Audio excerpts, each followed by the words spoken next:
Bonjour à tous, bienvenue dans cette nouvelle vidéo. Content Rank, aujourd'hui on va voir comment vous allez connecter un site. Donc pour rappel, Content Rank c'est une plateforme de rédaction de contenu sur lequel on vous propose un très grand nombre d'outils, notamment la possibilité de manager, de gérer vos sites internet et les publications, c'est-à-dire gérer votre stratégie de contenu sur l'ensemble de vos sites. C'est très utile pour les éditeurs de sites ou si vous avez un ensemble de sites web à gérer, si vous faites de la monétisation, ce genre de choses. Là on est dans la section commandes que vous avez déjà vu. Je vais aller dans la section sites connectés. Je vous ai déjà montré comment on va pouvoir remplir un site que l'on vient de relancer très rapidement et assez facilement pour une quarantaine d'euros, 35 et quelques euros. Là aujourd'hui je voudrais vous montrer comment ajouter un site. Donc on va tout simplement cliquer sur ajouter un site web ici.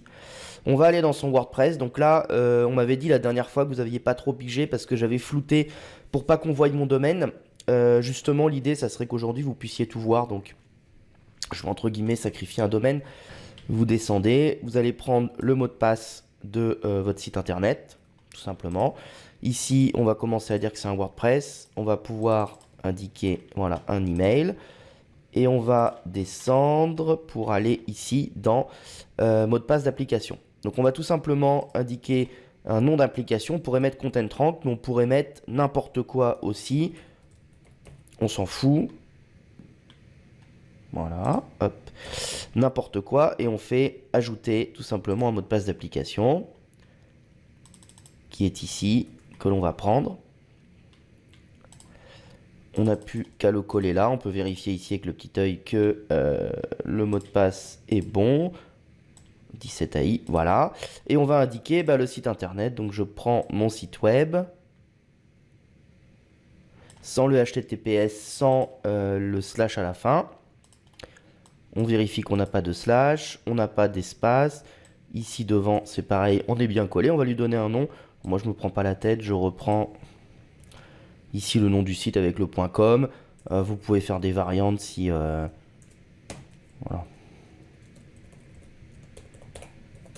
Par exemple, ok. Vous mettez un nom que vous allez être capable de retrouver. On va le mettre ici. Et en fait, on a tout simplement...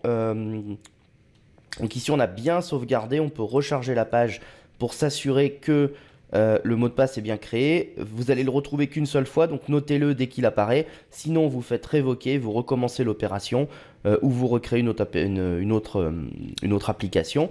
La seule chose qu'on vous demande ici, et c'est bien noté, c'est que on doit avoir accès en fait à XML-RPC, c'est l'API de WordPress, la nouvelle version.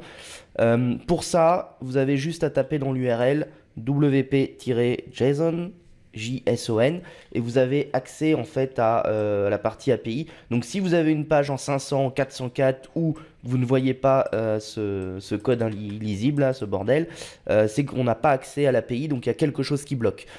Vous pouvez avoir des widgets type plugin XML RPC, disable machin. Ça peut être aussi des WordFence ou des plugins de sécurité, mais ça peut aussi être côté hébergeur où on vous bloque, notamment Tiger Protect sur O2 Switch, Planet Hoster en a un autre, suffit de contacter leur support, ils vont vous expliquer comment faire.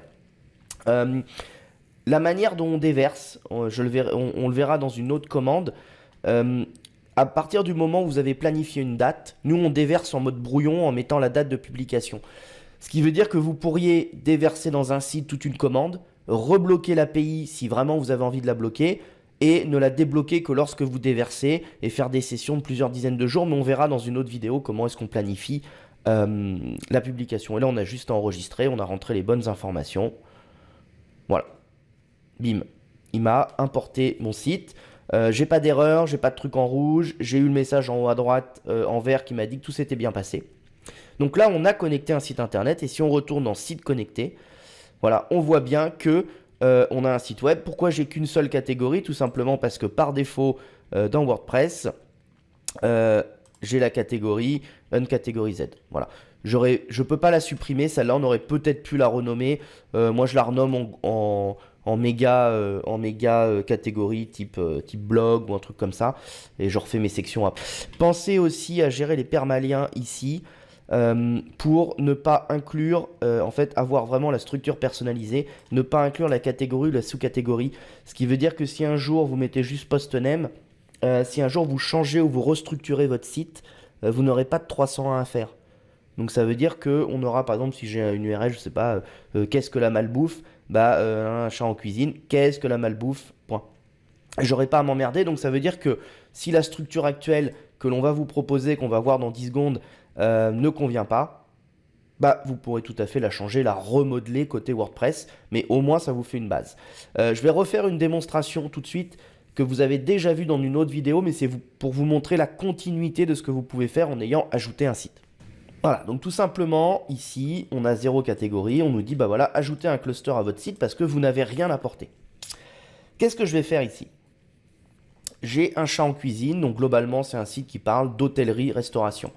Alors, comment je le sais? Parce que j'ai été tapé WebArch, parce que j'ai regardé un peu l'ancienneté du site, quels étaient les articles, à quel moment il se positionnait. C'est un site qui a eu une dizaine d'années où il était un peu spammy et il est tombé un peu à l'abandon. Mais en 2008-2010, il était assez actif sur de la généralité, hôtellerie, restauration, œnologie, machin. Donc tout simplement, on va lui indiquer les deux termes. On va lui demander 5 catégories et 5 articles dans chaque catégorie. Je peux ici changer, comme vous l'avez déjà vu, le nombre. Mais moi j'aime bien. Allez, on va mettre 6 articles dans 5 catégories. On va générer le cluster. Voilà, et il me fait ici des idées de catégories. Donc il structure en fait mon site internet. Hébergement, restauration, room service, bar et traiteur.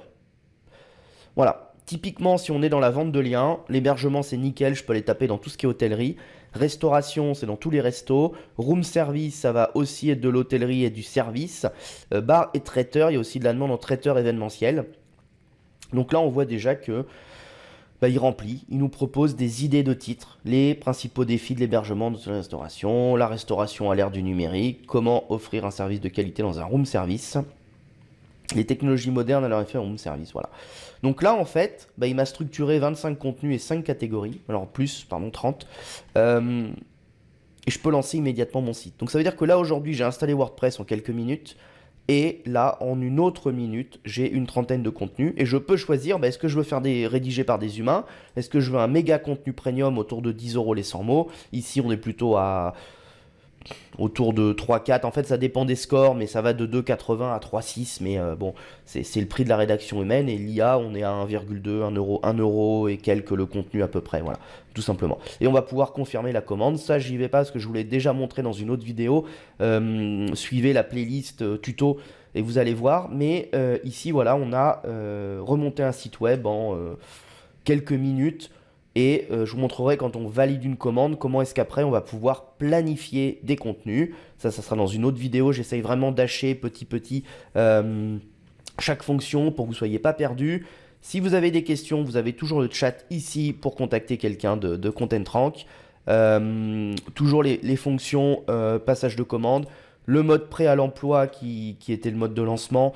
Vous avez 104 contenus déjà rédigés, prêts à l'emploi. Vous n'avez plus qu'à les publier sur votre site. Ça vous évite d'attendre.